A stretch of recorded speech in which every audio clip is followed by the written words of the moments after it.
오늘 말씀 앞에 나아갑니다. 오늘 말씀은 창세기 12장 1절에서 10절부터 20절까지네요. 11절이 아니라 10절부터 20절까지 제가 한 절 여러분이 한 절 교독하겠습니다. 그 땅에 흉년이 들었습니다. 기근이 심했기 때문에 아브라함은 이집트로 내려가서 얼마간 살았습니다. 그는 이집트에 들어가기 직전에 아내 사라에게 말했습니다. 보시오, 당신은 용모가 아름다운 여인임을 내가 알고 있소.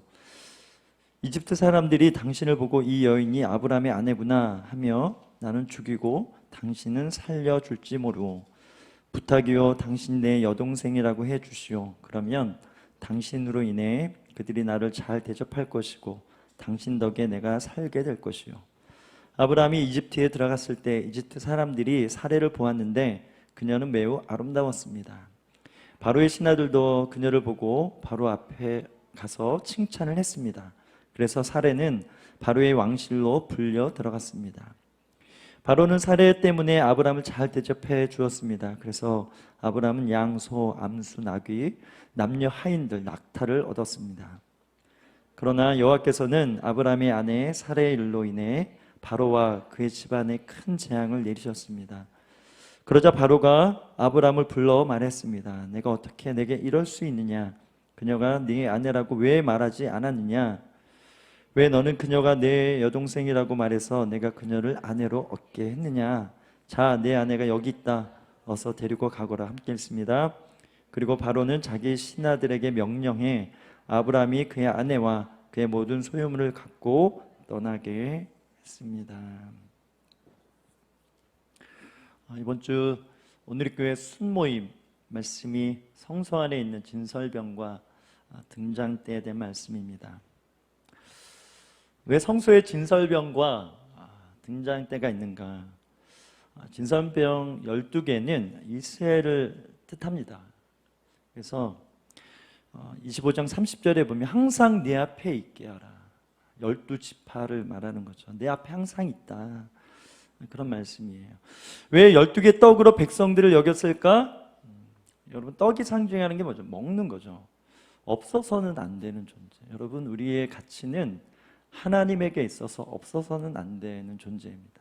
여러분, 한 사람 한 사람이 그냥 태어난 것이 아니라 하나님이 말씀하시는 거, 너는 너 없으면 나 안 돼. 이런 놀라운 하나님과의 관계 안에서의 우리의 존재감이 있다라는 것이죠. 그래서 먹어서 소화가 되잖아요, 그죠? 소화가 된다라는 것은 어떤 떡이었는데 내가 씹어서 먹으니까 이 떡의 형체는 없고 내 안에 뭐로 있어요? 영양분으로 남잖아요. 이와 같이 오늘 우리가 드리는 예배, 우리가 드리는 믿음, 우리가 살아가는 모든 삶, 하나님의 영광이 되는 모든 것을 주님이 다 드세요. 그리고 다 소화해서 그렇게 우리를 통해 영광 받으세요. 반대로 우리가 주님을 먹어요. 예배는 주님을 먹는 거예요. 그래서 양식이라 그랬잖아요. 영혼의 양식, 기도는 영혼의 호흡, 말씀은 영혼의 양식이잖아요. 우리가 지금도 이 말씀을 여러분, 이 지식을 여러분이 받아들이면서 먹고 있어요. 그래서 여러분 안에 주님이 살아계심의 증거로 믿음이 있는 거예요. 그냥 믿어지는 것이 아니라 말씀이 들어왔기 때문에 거짓된 인생으로 살아갈 수밖에 없는 우리인데 진리가 들어오니까 진리가 가진 이 영향력과 능력으로 우리가 안에 믿음이 일어나고 어둠에서 빛으로 옮겨지는 것 같은 일들이 우리의 생각과 감정과 우리의 삶 가운데 그런 놀라운 일들이 일어나고 있는 거죠. 그래서 계시록 말씀의 3장 20절에 너는 나로 더불어 먹고 나는 너로 더불어 먹으리라. 그러니까 뭐하라? 마음을 열라. 내가 너 안으로 들어가겠다. 이 진리의 말씀이 그래서 너무나 중요한 우리 삶의 원리이고 또 이치입니다. 예배 안에 이런 일들이 일어나고 있다라는 거예요. 등잔 때는 무엇을 상징하는가? 왕의 임재를 말합니다. 오늘 우리가 왕 되신 주 사랑합니다, 경배합니다, 찬양했는데 성소를 밝히고 있어요. 이 말은 임재 안에서 하나님이 참된 왕이시라는 것을 알게 된다라는 거예요.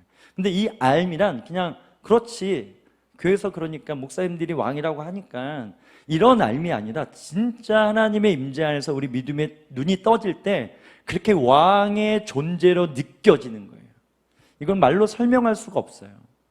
솔로몬이 성전 봉헌식을 할 때 그 임재가 충만했는데 감히 제사장들이 일어설 수 없다라고 표현되어졌어요. 이거 어떤 기운이 됐든 뭔지는 모르겠지만 어찌됐든 그 임재 안에서 그들이 몸으로 압박이 느껴질 만큼의 하나님의 존재를 그들이 느꼈다. 이것이 예배 안에서 일어나야 되고 오늘도 일어났고 앞으로도 반드시 일어나야 될 일들이라는 거예요.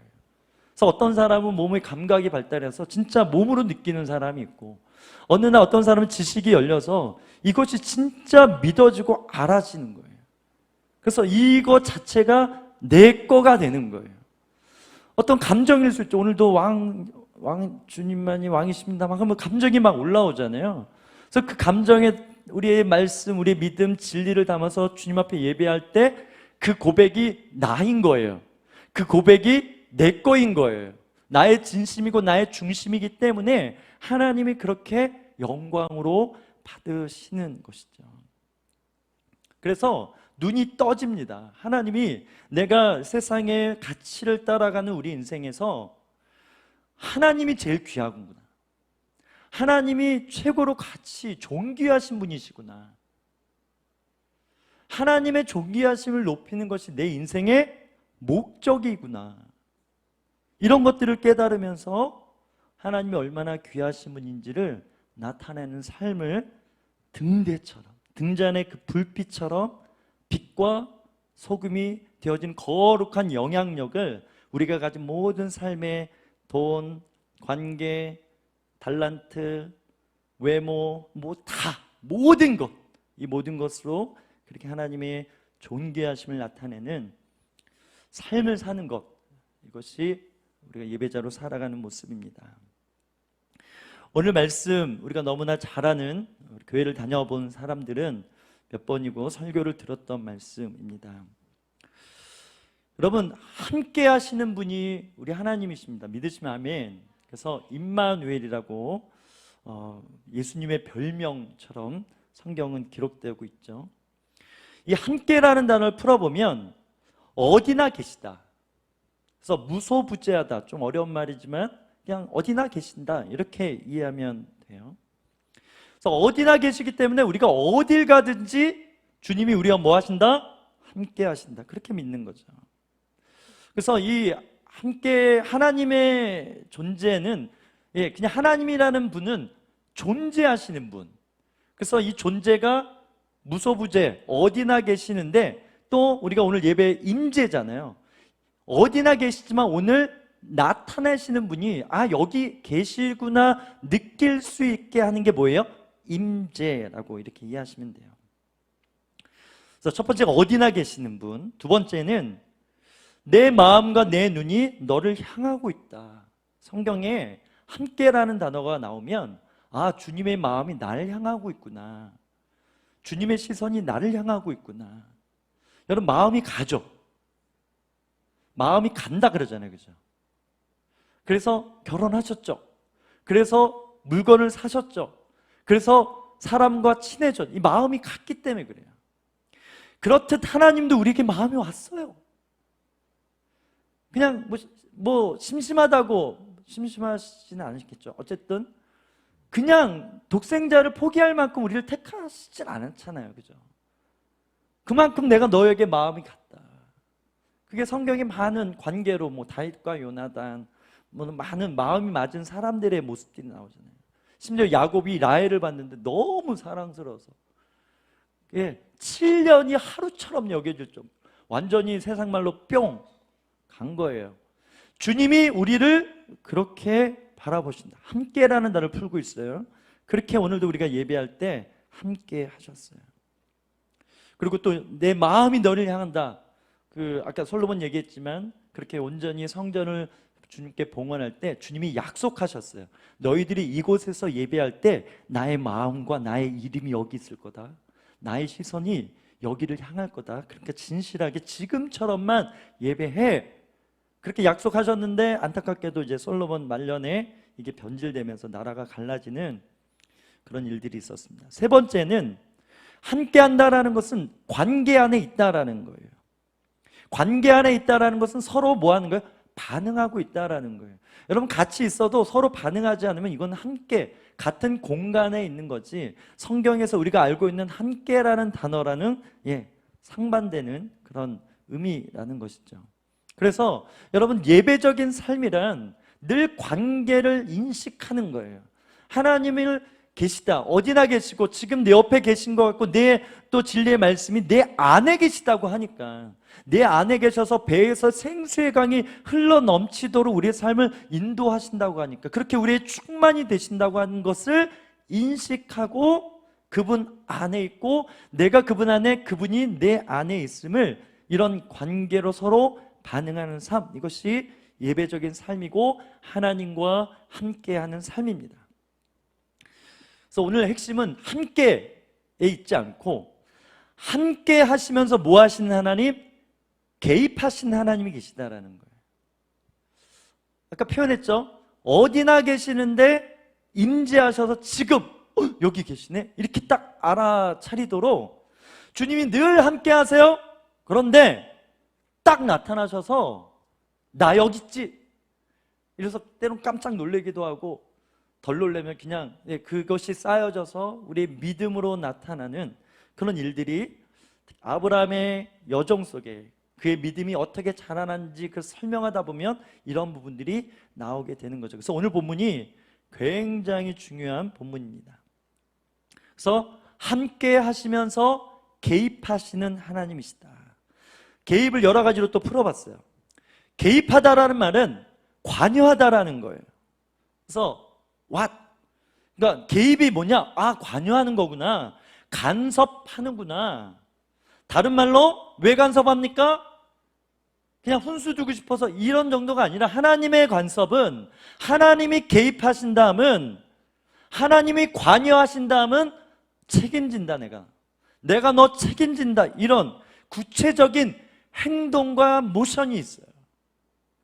나타남이 있어요. 이게 개입의 차원이라는 거예요. 개입은 뭐라고요? 하나님이 개입하신, 관여하시는 거. 두 번째, Y인데 왜 개입하시는가? 왜 하나님은 우리에게 이렇게 관여하시는가? 자신의 뜻을 이루시려고. 특히 오늘 본문에서 풀어지는 게 이제 하나님의 계획하심이 있어요. 하나님이 그냥 아브라함을 그냥 부른 게 아니라 분명히 계획하심을 가지고 12장 1절 우리가 살펴봤지만, 너는 큰 민족을 이루게 될 것이다. 내가 이루게 할 것이다. 이런 계획을, 그 뜻을 가지고 있기 때문에 그 뜻을 이루시려고 하나님은 개입할 수밖에 없어요. 왜? 우리의 삶이 연약하고 부족하고 하나님 전능하시고 거룩하시고 완전하신데 우리는 넘어지고 약하고 미련하고 목이 곧은 백성이라 좌우로 치우치고 제 갈 길로 가는, 성경의 표현이죠. 그런 존재이기 때문입니다. 그래서 Y까지 풀어졌어요. 그럼 how? 어떻게 우리 가운데 개입하시는가? 이건 너무나 간단해요. 모든 것을 통해서 개입하세요. 그래서 우리는 하나님이 어떻게 개입하시는가? 이 관점을 가지고 열어놓고 사는 것, 이것이 성령님께, 하나님께 인도함 받는 삶, 하나님의 자녀들로서 하나님의 복됨. 왜? 하나님 개입하시면 하나님의 일들이 풀어지게 돼 있거든요. 그것들을 누리면서 사는가? 일반적으로 하나님께서 자녀들에게 그런 보편적인 은혜를 주세요. 심지어 오늘 우리가 숨쉬는 공기도 그렇고 해가 뜨는 것도 그렇고 물을 먹을 수 있는 이런 기본적인 것, 일반적인 것도 있는데요. 여러분, 믿음이 필요한 것은 이런 일반적인 것의 은혜를 누리는 차원에서의 하나님 부르심이 아니기 때문에 그렇다라는 거예요. 더 고차원적인, 더 그 뜻에 맞는 하나님의 축복, 하나님이 계획하신 삶이 있어요. 그렇기 때문에 우리는 그렇게 모든 것을 통해서 개입하시며 우리와 함께 하시는 그 주님을 보고 느끼고 경험할 수 있어야 된다고 합니다. 그래서 발람이 이스라엘 저주하려고 영적 권위가 있으니까 하나님이 모르겠어요. 이게 패턴인지 은사가 이제 그렇게 나타나기도 하니까 악해도 은사가 나타날 수가 있어요. 이게 미스테리, 천국 가서 물어봐야 돼. 왜 그렇게 하셨는지. 또 많은 학설과 많은 걸 풀어낼 수 있지만 어찌됐든 발람이 이스라엘 저주하려고 할 때 누가 막았어요? 예, 나귀가 막았어요. 환상을 보니까 천사가 이제 주인을 목을 베는 거, 좀만 더 가면. 그러니까 안 가는 거죠. 근데 이 발람, 야, 왜 안 가냐? 평소에 내 말 잘 들었잖아. 너 훈련 잘 받았잖아. 그래서 나귀가 말이 트여진대요. 동화 같은 이야기죠. 그렇게 하나님이 뭐 하셨어요? 개입하셨다라는 거예요. 죽으면 죽으리라. 하나님의 개입하심에 있어서 에스더서는요, 아주 그냥 너무나 영화 같고 드라마 같죠. 심지어 죽으면 죽으리라는 이 생각이 에스더선 딱 뇌리에, 원래 그렇게 살았지만 준비된 믿음이지만 그 순간에 그 고백을 하는 순간 이게 선포가 되어져서 그가 진짜 그 믿음대로, 그가 고백한 대로 죽을 위험을 무릅쓰고 왕에게 찾아가지 않는, 이게 뭐예요? 하나님이 개입하신 거예요. 이스라엘이 타지에서 몰살당한 상황이었지만 하나님의 사람을 일으켜서 개입하신 것이죠. 요셉 같은 경우는 꿈을 꾸는 것부터 시작됐죠. 심지어 지혜를 주셔서 꿈을 해석하는 능력을 통해서 하나님이 그 은사와 달란트를 통해서 개입하신 것을 우리가 너무나 잘 알고 있습니다. 그래서 이 함께와 개입을 좀 풀어보면 저는 이제 시야와 시선을 이렇게 나눌 수 있어요. 하나님도 보고 사람도 보고, 하나님을 향한 시선도 있지만 주변에 사람이 있다라는 시야를 가져야 되죠. 그래서 이 눈이 두 개인 게 시선과 초점을 맞춰서 다른 게 다 아웃포커싱이라 그러잖아요. 그래서 이 사물을 보면 다른 게 다 흐릿해지죠. 근데 넓게 보면 다 같이 보이지만 시선은 약해지는, 이런 밸런스를 우리 육신에게 주셨던 것처럼 영적으로도 이런 몫이 분명히 있다라는 거예요. 하나님 모든 삶에 함께 하세요. 그런데 어떻게 개입하시는지 주목하고 시선을 집중할 수 있는 이 시야와 시선이 풀어지는 그런 은혜가 우리 가운데 필요합니다. 아브라함의 사명은 무엇인가? 12장 1절 아까 나눈 것처럼 큰 민족을 이루라. 큰 민족을 이루는 데 있어서 가장 중요한 것은 생명을 잉태하는 것이죠. 그런데 놀랍게도 하나님은 젊은 사람 얼마나 많아요. 근데 나이 든, 그래서 나중에 이제 하갈을 통해서 이스마엘을 낳을 수 있는 아브라함의 씨는 그래도 있어요. 그런데 문제는 이 아이를 낳는 통로인, 오늘 본문엔 사례, 이름이 바뀌어 사라라고 할게요. 사라가 결국 아브라함의 씨를 받아서 아이를 낳아서 그 자손을 통해서 큰 민족을 이루는 것이 하나님의 뜻인데 그는 폐경이 됩니다. 특히 오늘 본문도 이제 많은 미스테리가 있어요. 여기 보면 당신의 용모가 아름다운 여인임을 내가 알고 있게. 여러분, 이때 사라의 나이가 몇 살이었을까요? 혹시 아시는 분 있으면, 이분은 성경 공부를 진짜 많이 하시는 분이에요. 65세예요. 근데 놀라운 거는 65세가 지금 65세인데 나중에 그랄로 또 한 번 내려가거든요. 그때도 아비멜렉에게 아내가 똑같은 상황인데, 아내가 이제 너무 이쁘니까 아내를 취하려고 날 죽일까 봐 또 한 번 거짓말을 하는데, 그때는요 더 늙었겠죠. 뭐가 이렇게 걱정했는지. 근데 또 역발상으로 진짜 이뻤나 보다. 요즘 가끔 세상에 이런 일이 하면서 최강동안 20대 같은데 뭐 50대구만 뭐 이런 것처럼, 어찌됐든 이 사라는 진짜 아름다운 그런 여인이었던 것 같아요. 근데 문제는 그렇게 나이가 들었고 아름다웠지만 아이를 낳을 수 없는 그런 여인이었죠. 여기서 깨닫는 인사이트는 부르심의 패턴이에요. 여러분, 성경에 보면 하나님의 사람을 부를 때 할 수 없을 것 같은 사람을 부르세요.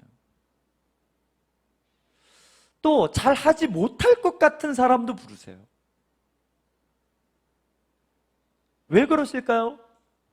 하나님은 영광의 하나님이기 때문에, 전능하신 하나님이기 때문에. 맞아요. 하나님이 능력 있게 만들어서 능력 있게 사용되는 것도 좋아요. 그런데 사람들이 볼 때 저 사람 못할 것 같은데 하는 거 보니까 하나님 살아계시다, 딱 이것을 주님이 너무 기뻐하세요. 다윗 같은 경우도 그래요. 아들의 존재감이 없어요. 아들로 여기지도 않았고, 그런데 하나님은 그를 주목하시는 거예요. 그냥 뭐 세상 스펙 쌓고 잘됐다 이 정도가 아니라 한 나라의 왕으로 세웠는데, 다윗의 별, 이스라엘 백기 국기의 그 별을 상징을 달 만큼 엄청난 위대한 역사적인, 뭐 이스라엘만 그런가요? 우리나라 세종대왕은 잘 몰라도 전 세계 이 다윗이라는 사람은 전 세계 다 알아요. 왜? 영어 이름으로 데이빗이 있기 때문에. 다윗이 데이빗인 거잖아요. 이토록 하나님이 왜 다윗을 그렇게 부르셨는가? 왜 약한 자를 부르시는가? 왜 없는 자를 부르시는가? 안 될 것 같은, 바울이 그랬거든요. 아니 저렇게 믿는 사람을 죽이던 사람이 어떻게 지금이 아무리 바뀌었다고 해도 사도로 인정하고 어떻게 예루살렘 그 사도들과 함께 교제를 하고 영적인 리더를 세울 수, 이건 지극히 당연한 거예요. 그런데도 하나님은 내 결정이다, 내가 할 것이다 이러면서 그렇게 사람들을 사용하셨죠. 바울을 사용하셨고 많은 사람들을 사용하셨죠. 그래서 부르심을 못 받을 사람은 없다. 믿으시면 아멘. 다만 하나님의 선택, 하나님의 결정이 중요한 것입니다. 그래서 오늘 본문에 보면 아브라함도 너무나 중요한데 사라가 너무나 중요하다.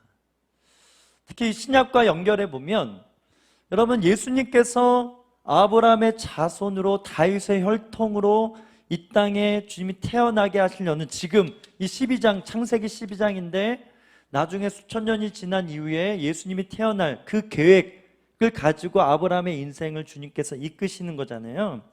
그래서 예수님이 마리아 동정녀에게 낳는 게 중요하듯이 이 사라가 아브라함의 씨로, 다른 여자가 아니라 하나님은 사라를 통해서 이삭을 낳고 예수님의 모형인 이삭을 낳아서 그를 번제단에 올려는 이런 스토리를 통해서 장차 예수님께서 어떻게 이 땅에 오실지, 어떤 십자가를 지실지, 또 아브라함의 마음, 하나님 아버지의 마음에서 어떤 마음으로 그렇게 예수님을 십자가의 제단으로 올려 보내는지, 이것을 보여주는 사명이 아브라함과 사라에게 있는데 사라가 너무나 중요하다라는 거예요. 그래서 오늘 본문에 아브라함이 거짓말하다가 하나님 축복하신 이 정도가 아니라 제일 중요한 거는 사라가 지금 다른 애굽의 바로의 왕의 아내가 되어져서 다른 남자를 아는 여자가 되는 이 변질의 이런 위협이 있는 거예요. 하나님이 왜 개입하실 수밖에 없는가? 그냥 하나님이 아브라함을 믿음의 사람으로 키워주기 위해서, 이건 단편적인 거고요. 지금 하나님께서 급하게 달려오신 이유는 지금 사라를 통해서 이삭이 낳아야 되는데, 그래서 하나님 다 계획하고 있어요. 아브라함이 씨도 마르고 사라의 폐경기가 돼서 아이를 절대 못 낳는 상황에서 내가 줘서 진짜 하나님 이런 분이구나 알게 되고, 이것이 나중에 우리가 예수 믿을 때 봤지? 아브라함이 이 사건 봤지? 이걸 통해서 쉽게 가르쳐 주려고 영화처럼, 드라마처럼 그렇게 보여준 거죠. 너무나 위기인 거예요. 지금 엄청난 위기인 거예요. 그래서 본문 배경 뭐죠? 우리가 알듯이 흉년이 들었고 기근이 일어나서 애굽으로 내려갑니다. 보니까 모르겠어요. 그 당시 소문이, 이 바로 왕은 이쁜 여자들은 다 자기 아내로 삼는 그런 소문이 돌았겠죠. 어떻게 정보를 알았든지. 그래서 내 아내 보니까 너무 이뻐. 아내 때문에 자기가 죽을 것 같아. 누이를 합시다. 그냥 한번 그냥 눈 감고, 누이 맞잖아요 이러면서 이제 그렇게 하고 갔는데 진짜 생각대로 바로가 너무 반했어. 네, 누이 내가 아내 삼을게요. 돈 주고 막 다 줬죠. 그래서 이렇게 끝나는 줄 알았는데 하나님 편에서는 끝난 게 아니에요. 아브라함은 몰랐죠. 절대로 그냥 내가 살기 위해서 다른 남자에게 아내를 동생이라고 속였던, 이게 어떻게 보면 얕게 거기까지 생각하지 못했을 것 같아요. 근데 하나님 편에서는 아니었어요. 그래서 하나님이 개입하기 시작합니다. 오늘 본문을 통해서 제일 중요한 것은 하나님에게 있어서 이 순결한 씨가 중요하구나. 사라가 다른 남자를 아는 여자여서는 절대 안 돼. 그래서 오직 아브라함을 통해서만 잉태하고 출산해야 이 자손이 큰 민족이 되어지는 이 하나님의 계획이 이루어질 수 있다. 그래서 하나님은 개입하셨고, 하나님은 이것을 뭐 하셨다? 막으셨다.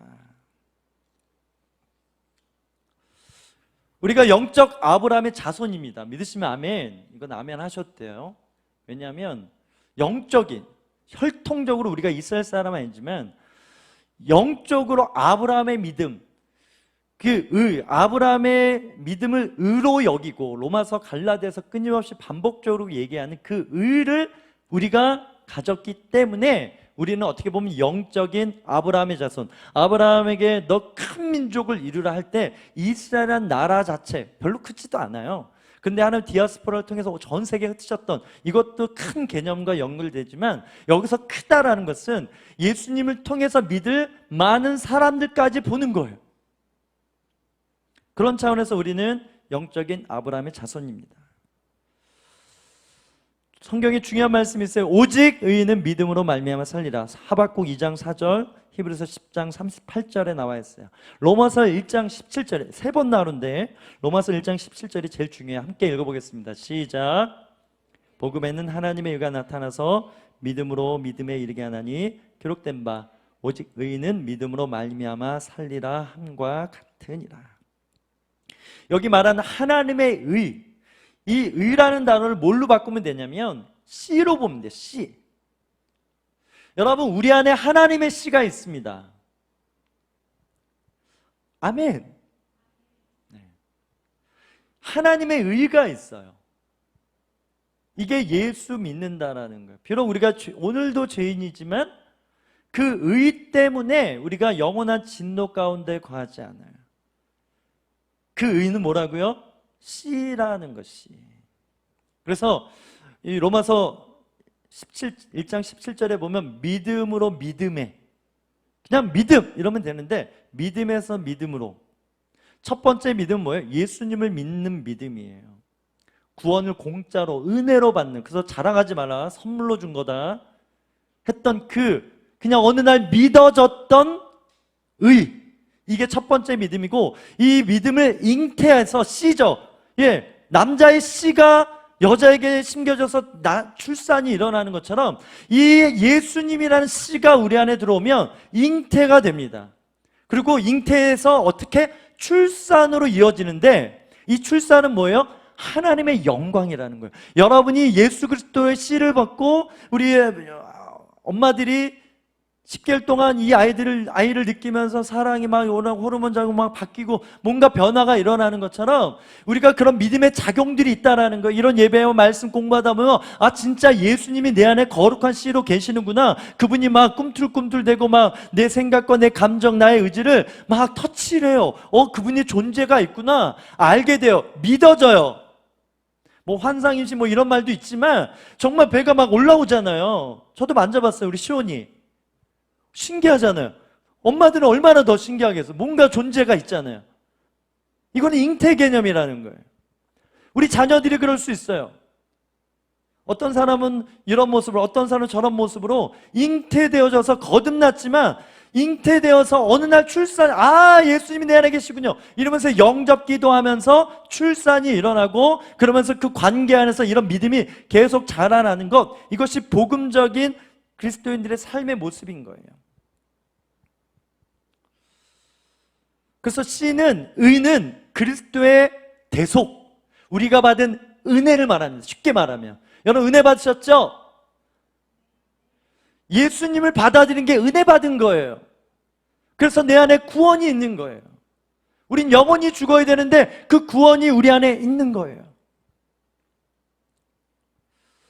그분이 날 위해 대신 십자가에 죽으셨기 때문에 나는 그렇게 안 죽어도 되는 은혜를 입은 것이죠. 여러분 꼭 기억하십시오. 여러분은 사형수였습니다. 지금도 그냥 사는 것 같지만 사형수를 어떻게 보면 사는 거예요. 예수 모르는 사람은 그냥 육신에 언제인지 모르겠지만 살다가 죽어서 영원한 형벌로 사형수가 끝인 것처럼 살아가는 거예요. 다행히 우리는 사형수였지만 어느 날 죽이려고 죽음을 당하는 사형장에서 잠깐! 이 사람은 안 죽여도 돼요. 죗값이 치러졌어. 이렇게 사는 우리의 삶이라는 거 꼭 기억하시기 바랍니다. 그래서 좀 그릇으로 비유하면 아무리 좋은 그릇도 더러운 것을 담으면 그것은 그 그릇의 가치가 이제 없어지는 거죠.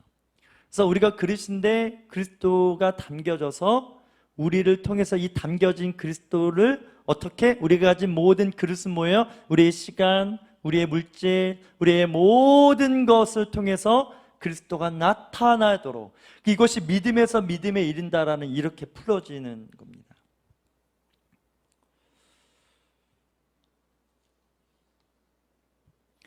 출산한다라는 것은요, 누군가에게 이 씨를 잉태하도록 하는 것, 돕는 자. 그래서 우리가 그 씨를 가진 자로서 살아간다 할 때 분명히 출산이 일어나게 되는데 그 출산이 어떤 열매로 나타나는가? 누군가에게 이 씨를 심어주는 그 일들을 하게 된다라는 거예요. 이게 뭐야? 선교죠. 이것이 궁극적으로 사역으로 나타나게 된다라는 것입니다. 그래서 이것이 교회 역사고 선교 역사입니다. 제가 지난주 개인 예배 드리다가 십자가 은혜를 깊게 받았어요. 그래서 교회를 위해서 기도하고, 근데 주님이 교회는 핏값으로 샀다 이렇게 말씀하시는 거예요. 뭐 신학적으로 책도 많이 설교도 많이 했는데 그날 임재 가운데 하나님의 이 교회를 향한 마음이 저한테 느껴졌어요. 그래서 대성 통곡하면서 주 앞에 엎드리고 주님 주의 보혈을 덮어주십시오. 그러면서 한 가지 더 주셨어요. 성도들은 핏값으로 샀다. 저는 목회자잖아요. 성도님들을 위해서 섬겨야 되는데 목사가 직업이다 보니까 그렇지 않을 때도 있죠. 일로 막 받아들일 때가. 그런데 그날은 진짜 핏값이구나. 그렇게 임재 안에서 이 메시지 레마의 주님의 음성을 듣고 깊게 꼬꾸라지는, 엎드려지는 그런 은혜를 받았습니다. 이런 차원에서 여러분이 살아가면서 궁극적으로 인생의 목적을 두어야 될 것이 무엇인가? 목적은 뭐라고? 뜻이죠. 목적이 이끄는 삶, 쉽게 해서 뜻이 이루는 삶이라는, 이끄는 삶이죠. 하나님이 여러분의 모든 것을 아시고 여러분을 통해서 결국 하시고 싶은 일이 있는데 그게 그냥 어떤 직업이냐 어떤 인생을 살아가냐 다 모양 다르지만 결국 성경이 말하는 것은 예수 그리스도의 내가 받은 이 구원의 은혜를 누군가에게 전하는 것, 내가 받은 십자가의 그 은혜를 누군가에게 전달하는 데 목적을 두고 있다라는 거예요. 그래서 먼저 여러분이 출산이 일어날 때 여러분들이 십자가를 사랑하게 되는 것입니다. 십자가랑 절대 바꿀 수 없구나. 이것을 알게 돼요. 처음엔 지식으로 알게, 지금 제가 설명하니까 지식으로 동의하는데 이것이 진정, 아까 마음이 뭐라고요? 여러분이라 그랬잖아요.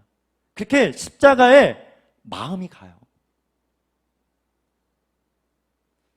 십자가에 모든 가치를 둬요. 여러분의 인생에. 그래서 내 가진 모든 것을 통해서 결국 내가 잘 되는 목적과 이유도, 내가 가진 능력도, 내가 가진 환경도 다 결국 이 씨를 누군가에게 전달하게 하는 것, 이렇게 모아집니다. 십자가 앞에서 우리가 예배한다, 십자가를 대면한다, 여러 경험들이 필요하지만 결국 그런 경험들도 예수님의 부르심, 예수님께서 결국 우리에게 그 씨를 심어준 것처럼 제자들 불러서 너희들 내가 했던 똑같은 일, 이 십자가 은혜를 세상 가운데 모르는 사람들에게 그 마음밭에 뭐하라? 심으라. 이 사명이 우리에게 있습니다. 반주해 주세요.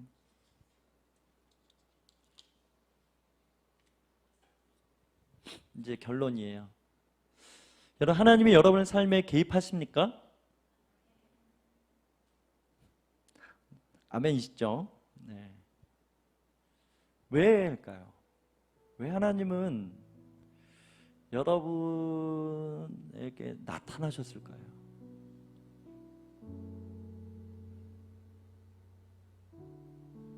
여러분을 왜 믿게 하셨을까요?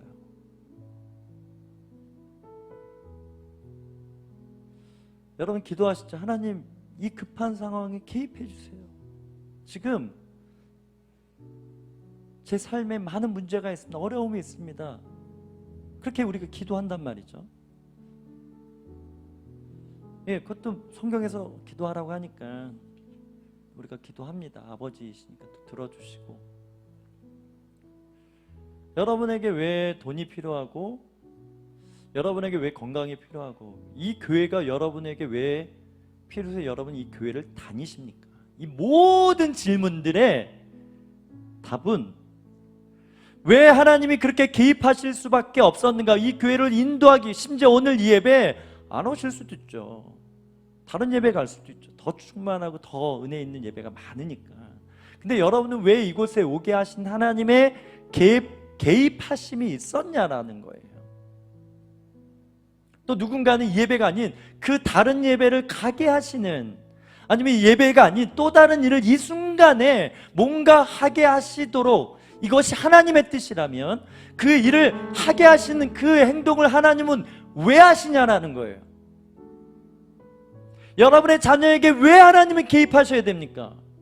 여러분의 사업에, 여러분의 일터에 하나님 왜 개입하셔서 잘 되게 하시고, 때로는 하나님이 안 되게도 하세요.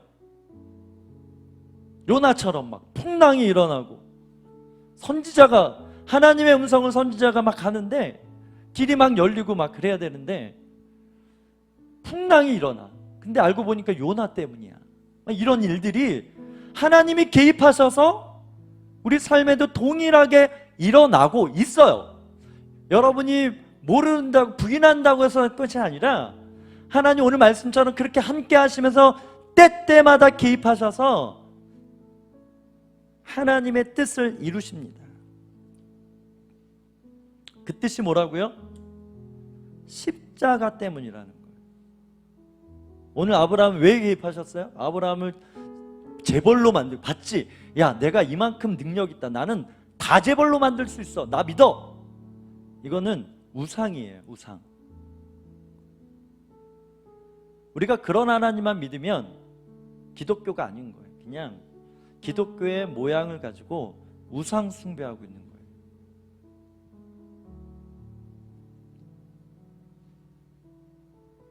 여러분 안에 씨가 있어요. 똑같아요. 아브라함처럼. 여러분 때문에 그 10사람이든 1사람이든 1000명이든 10,000명이든 그거는 하나님이 정하시는 거예요.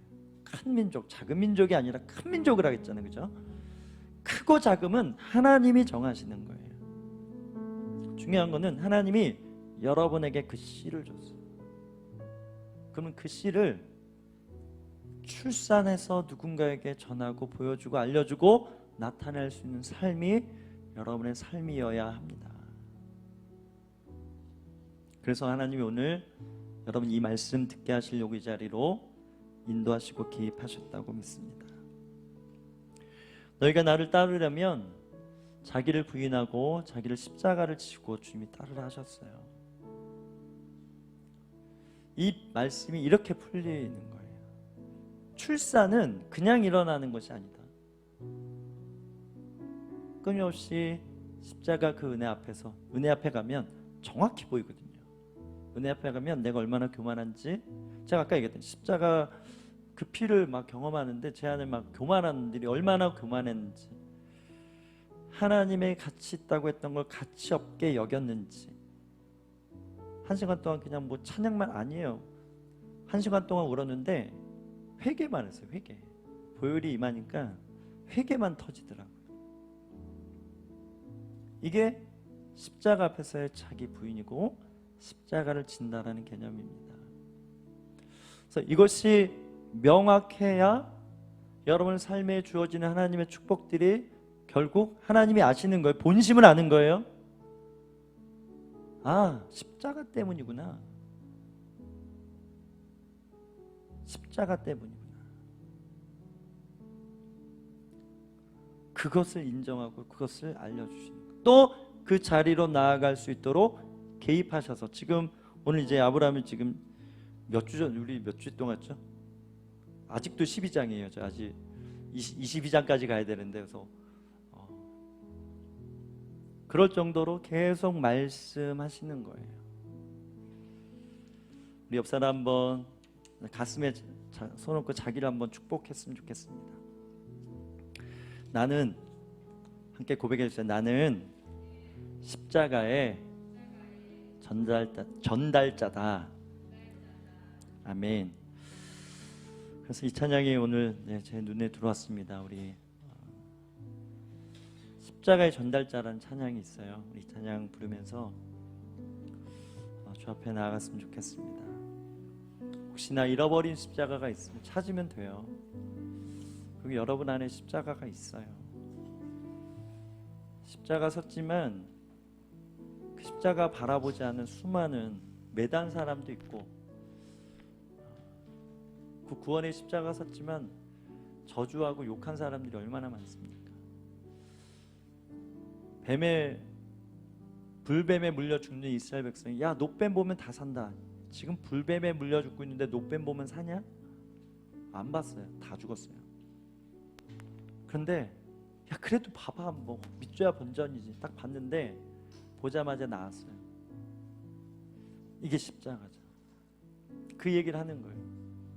십자가 바라보라고. 십자가가 있다고. 내 안에 십자가, 내 삶을 보면 십자가 있죠. 그렇게 우리가 십자가를 전달하는 복된 인생이 되기를 소망합니다. 한번 같이 불러보십시다. 난 지극히 작은 자, 죄인 중에 괴수, 무익한 날 부르셔서 간절한 기대와 소망 부끄럽지 않게 십자가 전케 하셨네. 어디든지 가리라, 어디든지 가리라, 주 위에 서라면 나는 전하리 그 십자가. 내 몸에 맨 십자가, 그 보혈의 향기 온 세상 채울 때까지. 살아도 주를 위해, 살아도 주를 위해, 죽어도 주를 위해 살아주리라. 난 주의 것, 십자가의 능력, 십자가의 소망, 내 안에 주만 사시는 것. 어디든지 가리라, 주 위에 서라면 나는 전하리 그 십자가. 내 몸에 밴 십자가, 그 보혈의 향기 온 세상 채울 때까지. 우리 오른손을 들고 십자가 바라보며, 살아도 주를 위해, 죽어도 주를 위해 살아주리라. 난 주의 것, 십자가의 능력, 십자가의 소망, 내 안에 주만 사시는 것. 살아도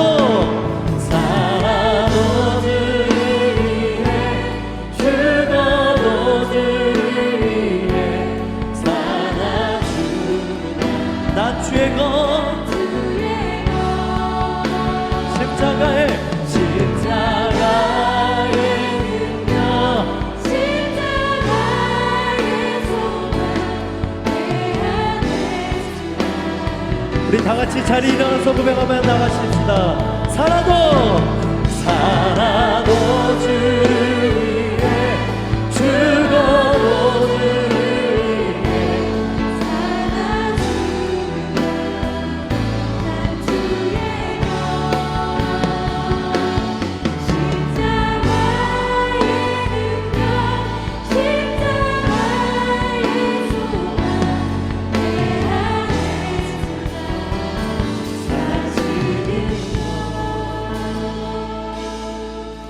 함께 기도하며 나가십시다.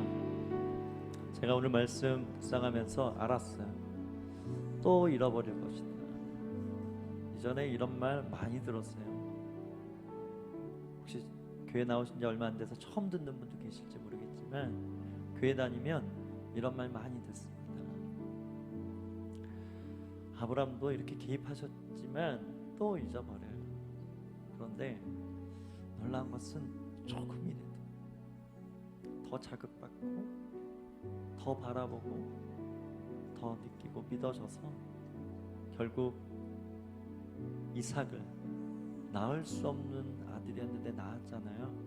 가장 소중한 나랑도 바꿔도 되는 그런 아들을 번제로 드리는 그런 엄청난 믿음에서 믿음에 이르는, 오늘 아내를 동생이라 속이는 그런 믿음이었지만 그게 자기 아들을 죽이는 믿음으로 나타납니다.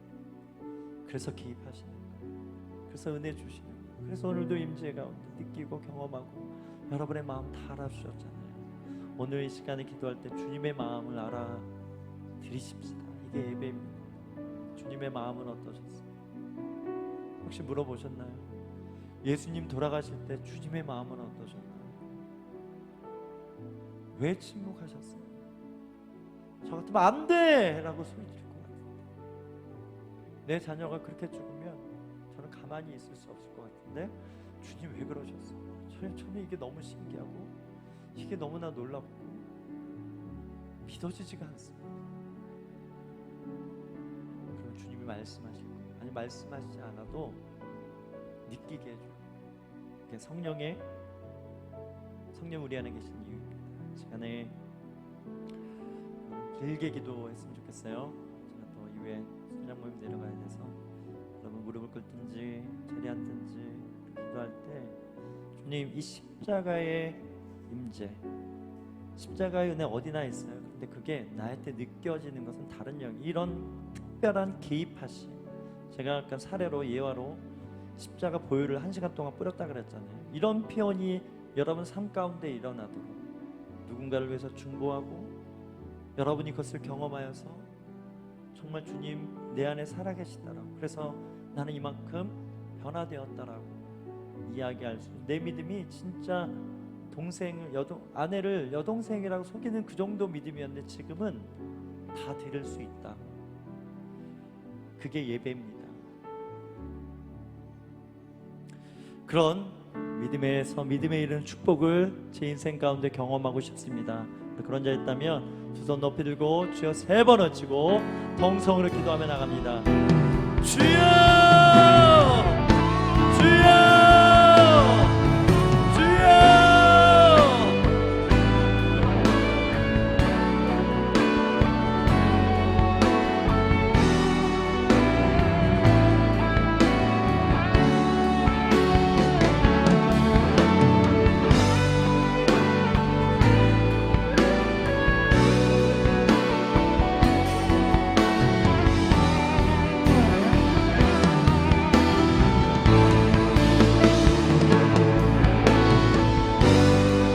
하나님, 이 시간에 거룩한 복음의 능력으로 이 시간에 기름 부어주시옵소서. 성령님, 십자가가 보이게 하여 주시옵소서.